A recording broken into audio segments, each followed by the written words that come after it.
बिस्मिल्लाहिर्रहमानिर्रहीम। अस्सलाम वालेकुम। उम्मीद करता हूँ आप सब लोग खैरियत से होंगे। आज की वीडियो में कल के दिन में बहुत बड़ा इवेंट होने जा रहा है। एफओएमसी के हवाले से बात करेंगे। सोने चांदी के हवाले से इसको समझा जाता है ये बहुत बड़ा इवेंट है और ये मार्केट के ऊपर इम्पैक्ट भी लेकर आता है। आज डेट है 28 जुलाई और आज की डेट में जो गोल्ड इंटरनेशनल मार्केट में ट्रेड हो रहा है वो 4030 से 4040 के दरमियान, सिल्वर $57 तक ट्रेड हो रही है। डोमेस्टिक मार्केट के हवाले से अगर देखा जाए तो डोमेस्टिक मार्केट में पठूर का रेट 4,28,000, 4,26,000। ये प्योरिटीज में फर्क होता है। कुछ लोग पूछते हैं कि आप जो रेट बताते हैं हमें 2-3 हज़ार कम मिल गया, या आप जो रेट बताते हैं हमें उससे 2 हज़ार फालतू पे मिला है। तो प्योरिटी में क्या फर्क होता है? पठूर आपको रॉ फॉर्म में मिलता है, सोना एक बार होती है उसमें से काट के आपको दिया जाता है।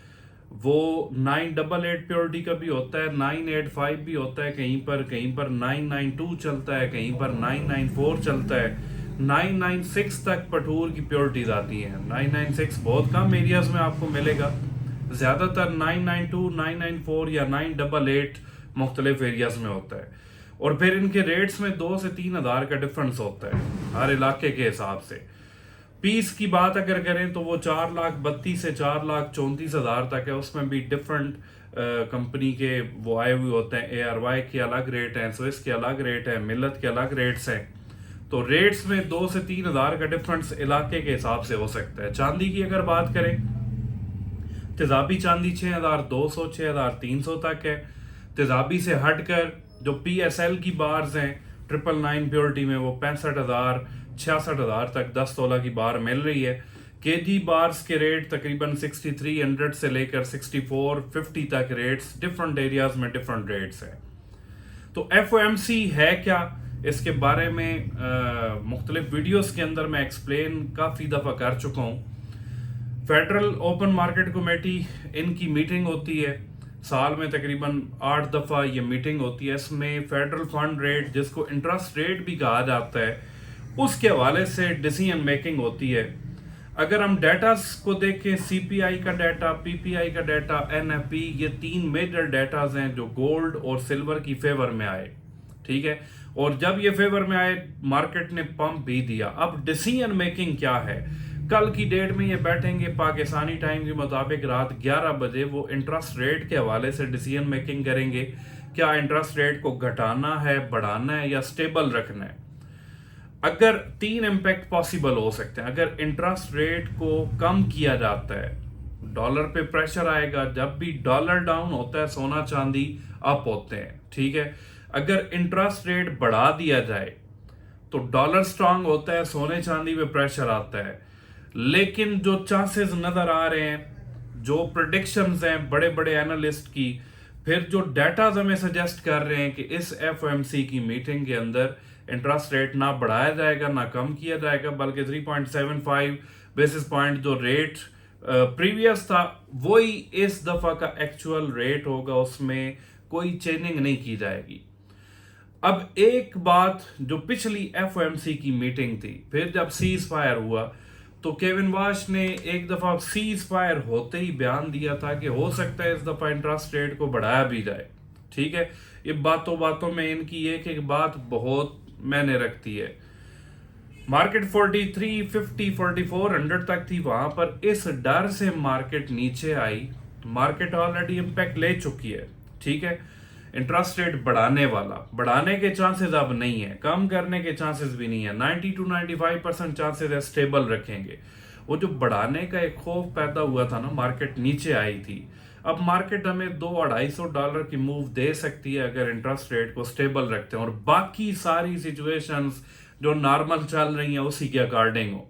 ठीक है, क्योंकि इंटरेस्ट रेट स्टेबल रखे, मार्केट रिएक्ट ना करे, कोई ऐसी न्यूज आ जाए, कोई अपना हॉर्मस की कंप्लीट बंदिश के हवाले से फिर से खबर आ जाए, तो फिर तो प्रॉब्लम बन सकते हैं। जब बाकी सारी कंडीशंस नॉर्मल रही तो फिर इंटरेस्ट रेट अगर वो स्टेबल रखते हैं तो मार्केट हमें $150-200 की मूव दे सकती है। ठीक है, तो अगर खरीदारी आप करना चाहते हैं सोने के हवाले से तो आज की डेट में भी खरीदारी कर सकते हैं।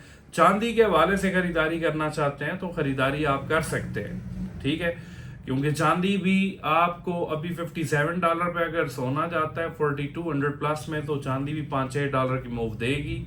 आप थोड़े से टाइम में भी पैसा बना सकते हैं। लेकिन एक बात लाजमी ये सुन लें, ये जो दिन चल रहे हैं ये बड़े अजीब से दिन है। इसमें हमेशा सोने चांदी में पैसा लगाना है 3 से 4 महीनों की अगर आपके पास होल्डिंग कैपेसिटी है कम से कम, फिर इसमें इंटर हो।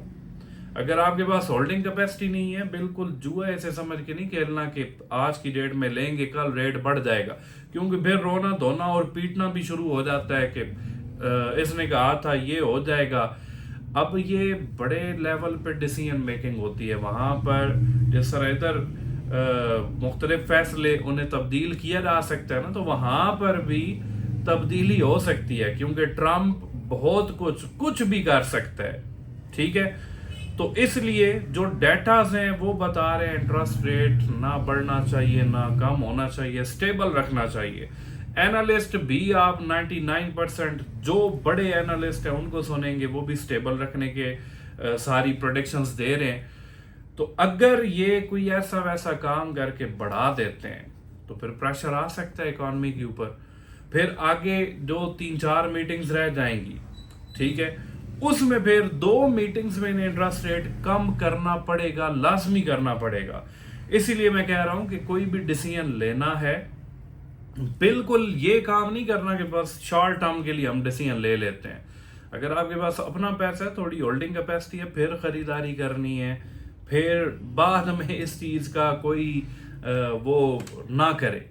जो सिचुएशन बता रही है उसके मुताबिक इंटरेस्ट रेट स्टेबल रखने के ही चांसेस हैं, तो बूस्ट मिल सकता है सोने को भी और चांदी को भी। क्रूड ऑयल की प्राइसेस नीचे आ गई हैं, 90 से अब 81 तक आ चुकी हैं। डॉलर इंडेक्स 101.40 101.30 इसी के करीब खड़ा हुआ है। डॉलर और गोल्ड आपस में एक दूसरे के अपोजिट चलते हैं। डॉलर कम होगा गोल्ड बढ़ेगा, डॉलर ज्यादा होगा गोल्ड सिल्वर पे प्रेशर आएगा। तो देखते हैं कल की मीटिंग के अंदर क्या डिसीजन होता है। उम्मीद अच्छे की जा सकती है कि सोने और चांदी की फेवर में ही ये डिसीजन होगा। अब 11 बजे इंटरेस्ट रेट का डिसीजन है, 11:30 बजे केविन वाश ने वहां पर प्रेस कॉन्फ्रेंस करनी है, मीडिया वाले उससे सवालात करते हैं। अब उसका एक एक लफ्ज भी मार्केट के ऊपर इंपैक्ट छोड़ता है। वो आगे कोई ऐसी बात कर दे, हालांकि उसने पहले ये क्लियर कट कहा है कि नेक्स्ट मीटिंग्स में क्या होने जा रहा है इसका कोई सिग्नल नहीं दिया जाएगा। लेकिन अगर कोई बात उसके मुंह से निकल जाती है कि अगली मीटिंग के अंदर हम इंटरेस्ट रेट को बढ़ा सकते हैं, फिर मार्केट रिएक्ट नहीं करेगी। फिर जो 4050 $4100 यहां पर खड़ी हुई है, इधर ही स्टेबल रहेगी। ठीक है, $50-60 कभी ऊपर जाएगी कभी नीचे आएगी। अगर वो कोई ऐसी वैसी बात कर देता है, अगर वो उस प्रेस कॉन्फ्रेंस के अंदर ये बात कर देता है कि इंटरेस्ट रेट हो सकता है आगे कम किया जाए, तो फिर 200 नहीं बल्कि $400-500 के पंप की आप उम्मीद रख सकते हैं। तो देखते हैं जी कल क्या डिसीजन होता है। होप फॉर द बेस्ट, इंशाल्लाह अच्छे की उम्मीद रखनी चाहिए। Thank you so much.